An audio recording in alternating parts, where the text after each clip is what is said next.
Sering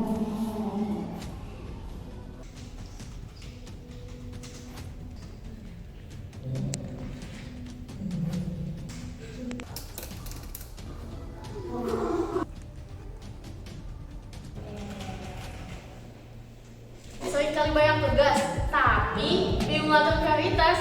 Sini aku kasih tahu. Ini bukan manajemen waktu biasa, tapi ini tentang priority scheduling.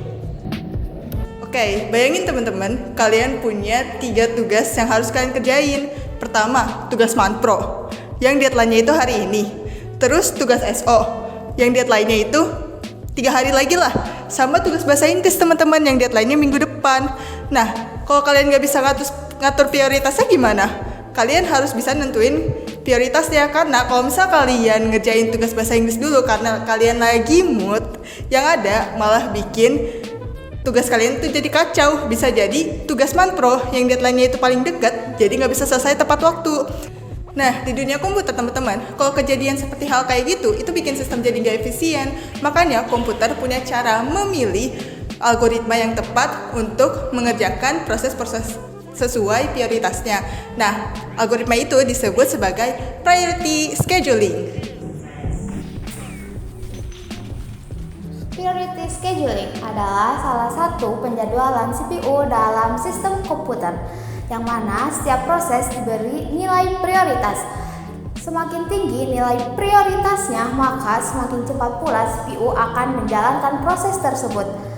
Tantangannya yaitu bisa terjadi yang namanya starvation, yaitu sebuah proses yang memiliki nilai paling rendah, maka kemungkinan besar tidak akan dijalankan oleh CPU itu sendiri. Solusi tambahan yang adil yaitu dengan menggunakan egging, yaitu semakin lama proses menunggu, maka sedikit demi sedikit nilai prioritasnya itu akan menambah sehingga proses ini akan dijalankan oleh CPU. Biar lebih kebayang nih, kita pakai analogi rumah sakit. Bayangkan kalian ada di rumah sakit. Ada 3 pasien datang tiba-tiba. Yang pertama, dia luka gores. Kita coba analogikan sebagai prioritas 3. Yang kedua, ada yang patah tulang. Nah, mereka pasti lebih diutamakan daripada yang luka gores. Kita coba prioritas 2. Nah, yang terakhir, ada yang kecelakaan parah nih. Wah, pasti itu lebih diutamakan daripada yang lainnya. Kita coba prioritas nomor 1. Nah, menurut kalian, apa atau pasien mana yang paling dulu ditangani?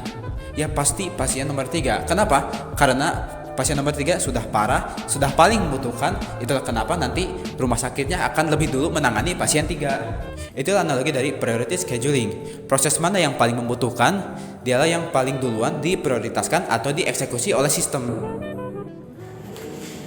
Sebelum lanjut memahami cara kerja priority scheduling, penting banget nih buat teman-teman tahu gimana sih sejarah perkembangan dari priority scheduling di sistem operasi. Yuk, aku kasih tahu sejarah singkatnya. Priority scheduling pertama kali muncul pada era komputer awal sekitar tahun 1950 hingga 1960. Pada masa itu, sistem operasi masih menggunakan metode batch processing, di mana semua proses diperlakukan sama. Namun, akibatnya, proses kritis yang membutuhkan hasil segera seringkali tertunda karena harus menunggu proses lain yang kurang penting. Untuk mengatasi masalah tersebut, para pengembang sistem operasi seperti IBM OS 360 dan versi awal Unix mulai memperkenalkan konsep prioritas proses. Ide utamanya sederhana. Proses yang lebih penting harus dijalankan lebih dulu agar kinerja sistem lebih efektif dan responsif. Namun, penerapan awal priority scheduling juga menimbulkan permasalahan baru, yaitu starvation, yaitu kondisi di mana proses berprioritas rendah bisa tidak pernah mendapat giliran eksekusi karena selalu ada proses berprioritas lebih tinggi. Masalah ini memicu pengembangan teknik aging pada tahun 1970 hingga 1980, di mana prioritas proses akan meningkat secara bertahap jika menunggu terlalu lama. Seiring perkembangan teknologi, priority scheduling terus disempurnakan dan kini digunakan pada berbagai sistem modern seperti Windows, Linux, perangkat seluler, serta sistem real-time yang membutuhkan respon cepat. Dengan perkembangannya, priority scheduling telah menjadi bagian penting dalam pengelolaan proses yang efisien dan adil di dalam sistem operasi. Nah, setelah kita mengetahui tentang penjelasan dan juga analoginya, sekarang kita akan membahas tentang teknisnya. Oke, baiklah. Di sini kita akan membahas algoritma priority scheduling primitif secara teknis ya. Di sini kita sudah memiliki sebuah studi kasus, yaitu kita disuruh untuk menggambarkan sebuah ganjat dan juga menentukan waktu putaran rata-rata dan juga waktu tunggu menggunakan algoritma priority scheduling primitif. Di sini ada sebuah tabel yang dimana ada beberapa kolom. Yang pertama ada kolom proses, yang dimana kolom proses ini menentukan ada berapa proses yang akan dieksekusi oleh CPU. Yang kedua ada kolom arrival time, yang dimana ini itu untuk menunjukkan waktu kedatangan, pada waktu berapa sih CPU akan mengeksekusi sebuah prosesnya. Yang ketiga ada kolom bus time, yaitu durasi kerja, dan juga ada kolom prioritas, berapa penting sih si proses ini prioritasnya. Oke, di sini ada gancat ya CPU. Reki ini yaitu ready key untuk menentukan kapan sih prosesnya akan ready gitu. Yang pertama yang akan dieksekusi yaitu proses P1. Kenapa? Karena arrivalnya 0, maka dimulai dengan P1. Maka 0 ini akan dimulai dengan P1 dengan R-key-nya, ready key-nya itu P1 dengan bus time 8, prioritas 2. Ternyata pada waktu ketiga ini P2 itu muncul nih, ada arrival time ketiga, sehingga kita akan membandingkan terlebih dahulu oleh CPU-nya. Prioritas mana sih yang lebih penting? Jika dibandingkan, maka P2 ini prioritasnya lebih penting karena P1 ini prioritasnya 2, sedangkan P2 ini prioritas 1, maka P2 akan dieksekusi. Dan juga P1 ini akan menunggu. Setelah itu, pada arrival time kelima atau waktu kelima, P3 ini datang, maka kita akan membandingkan lagi nih. Jika kita bandingkan antara P1, P2, dan P3, prioritas yang paling penting atau paling tingginya yaitu masih di P2, sehingga P3 juga akan menunggu, P2 akan dieksekusi, dan juga P1 akan menunggu juga. Selanjutnya pada arrival time ke-6, ternyata P4 juga datang nih, maka kita akan membandingkannya lagi.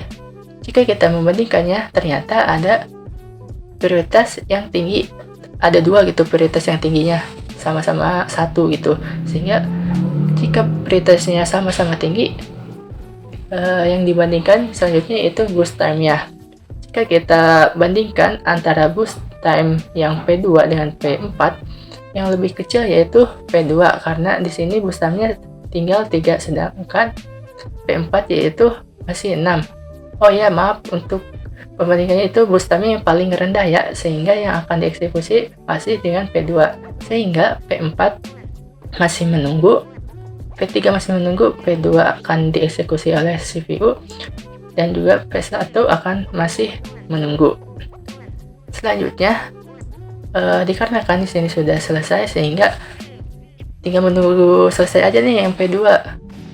Dikarenakan boost time-nya tinggal 2, di sini sudah 6, tinggal tambah saja 6 tambah 2 sama dengan 8, sehingga P2 akan selesai pada waktu ke-8.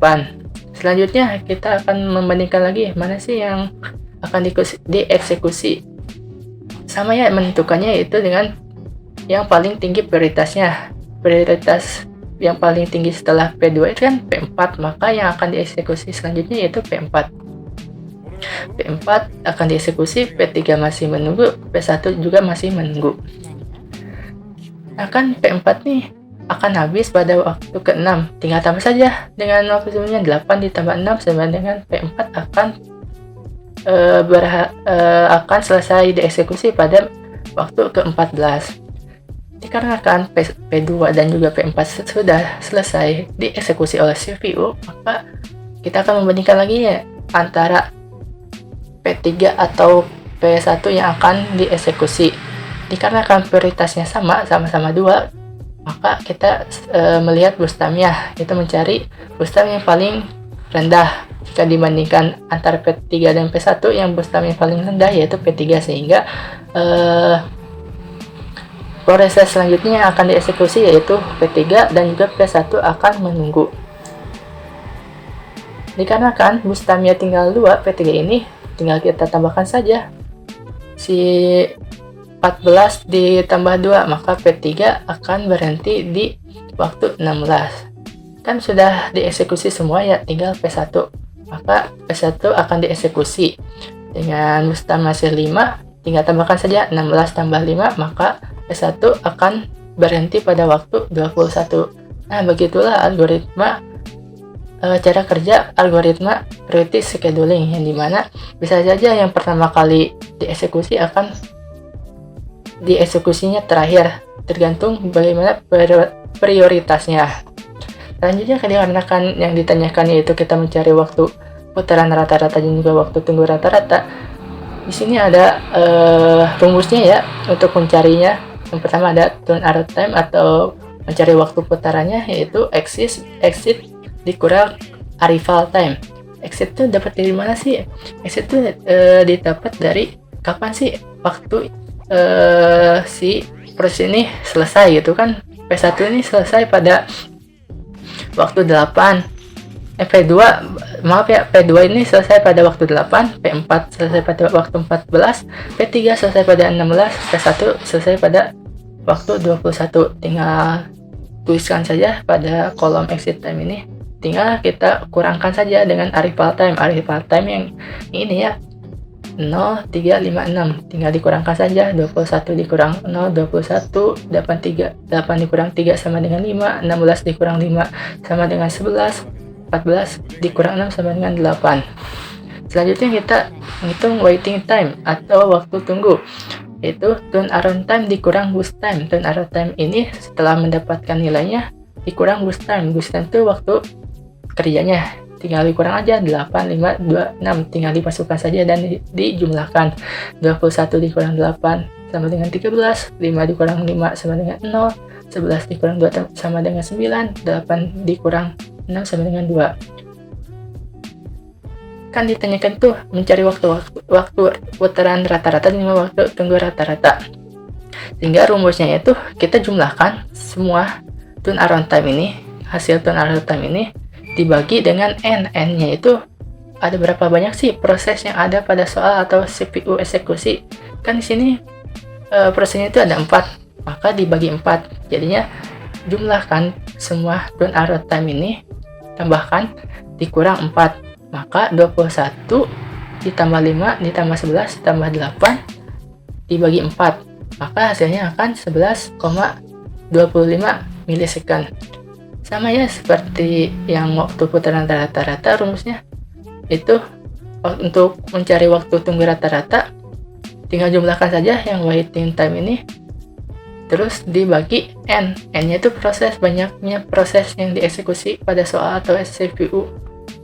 Dan di sini prosesnya itu ada 4, maka dibagi 4, maka waiting time-nya itu dijumlahkan 13 ditambah 0 ditambah 9 ditambah 2 dibagi 4, maka hasilnya 6 milisecond.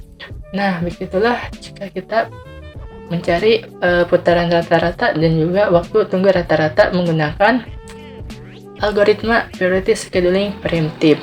Jadinya ini tuh ditentukan menurut prioritasnya. Jadi jika prioritasnya lebih tinggi, maka proses tersebut akan dieksekusi, walaupun pada proses sebelumnya itu kan ada yang dieksekusi, tetapi prioritasnya lebih rendah, maka akan dilompatkan terlebih dahulu ke proses yang lebih tinggi. Begitulah algoritma priority scheduling. Terima kasih. Nah, itu dia tentang penjelasan teknis yang ada pada algoritma priority scheduling. Kalau kita pikir-pikir, hidup tuh kayak CPU ya. Banyak proses kita punya, alias seperti tugas, tanggung jawab, kegiatan, dan lainnya. yang apabila jika dikerjakan asal-asal maka pastinya hasilnya berantakan. Itulah kenapa kita penting untuk menentukan prioritas. Apabila ada tugas yang deadline-nya besok, walaupun kecil, maka kerjakan terlebih dahulu. Tapi kalau ada tugas besar, deadline-nya masih lama, santai dulu gak sih?